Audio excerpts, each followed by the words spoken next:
Hello and welcome. In this lecture, we're going to be working on making sure the equipment store is able to save itself. So if I have this hat here, I can move around, reload, open up the inventory, and the hat and hammer remain in place, unlike they were doing before.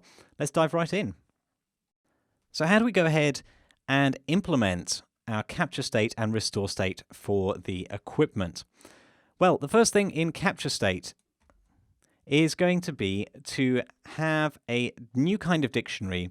And you may have guessed it by this point. This dictionary is going to be from equip location to string rather than the dictionary at the top, which is equip location to equipable item. And you can probably guess that that string is going to be the ID for the particular item. So this is a common theme showing up, that when we capture state, we're going to capture IDs of scriptable objects, not the scriptable objects themselves, because we can't save those. So we've got this equipable items for serialization. It's a dictionary. It's from equip location to the string. And that is what we're going to return, the equipped item for serialization. And in between, we're going to need to populate that with a for loop.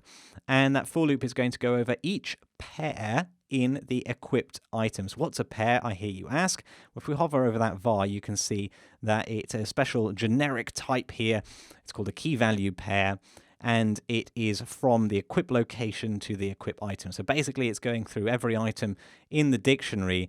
And how do we use a pair? Well, quite straightforwardly, we can say pair dot, and then you can see that there's just a couple of things here. You can get pair.key or pair.value. So that's how you can get hold of both the equip location and the equipable item's actual value itself. So that's the for loop that we're going to want to populate.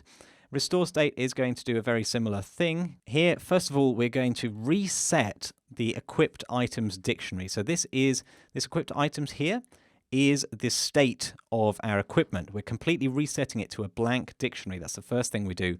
Then we're going to go ahead and cast the state that we got in to being a dictionary of equip location to string. We know that's the type because that's what we returned from capture state. So that becomes the equipped items for serialization. Then we've just got to go through our for each loop. Going through this time, we're going through each item of the serialized dictionary rather than the state dictionary. And we get the same kind of pair thing. This time the pair is going to be from an equip location to a string.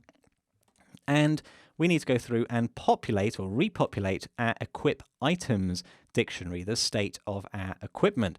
So that's going to be the challenge for you. Why not go and delete the bodies of those for each loops and try and re-implement them from a combination of memory and just first principles as to how this should actually work. Okay, welcome back. So first of all, let's try capture state. Capture state, pretty straightforward actually. What we're going to do here is we're going to add the key, pair key, to our equip items for serialization. And what should the pair key be? Well, it is going to be the value. So again, value is going to be an equip location type. Again, value is going to be an equipable item. So basically an inventory item. So we can call get item ID on that, and that's what we're going to store in the dictionary that then gets captured. Then how do we do the restore state? That gets a little tiny bit more complicated. Here, what we're going to do is I've got the pair value, which is a string.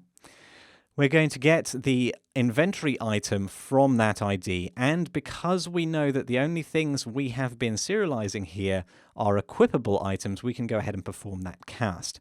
So the item in this variable is going to be an equipable item. It's going to be the equipable item that we stored when we did our for each loop up here in capture state. Then we're just going to say, well, it could have been null by some accident, coincidence, whatever. So we're just doing a little null check there. And then we are setting the equipped items pair key. So again, pair key is the equip location.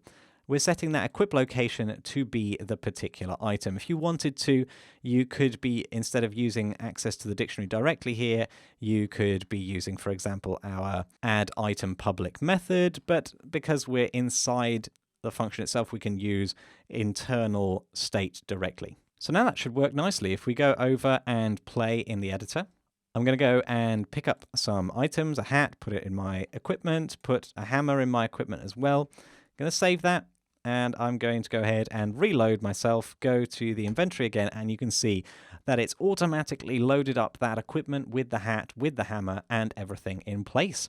So that pretty much wraps it up for the equipment system. We have got a backing store, we have got a slot UI, and we've got ourselves a new kind of inventory item called an equipable item. All of that is hanging together by the enum called the equip location. Cool stuff. I'll see you in the next section.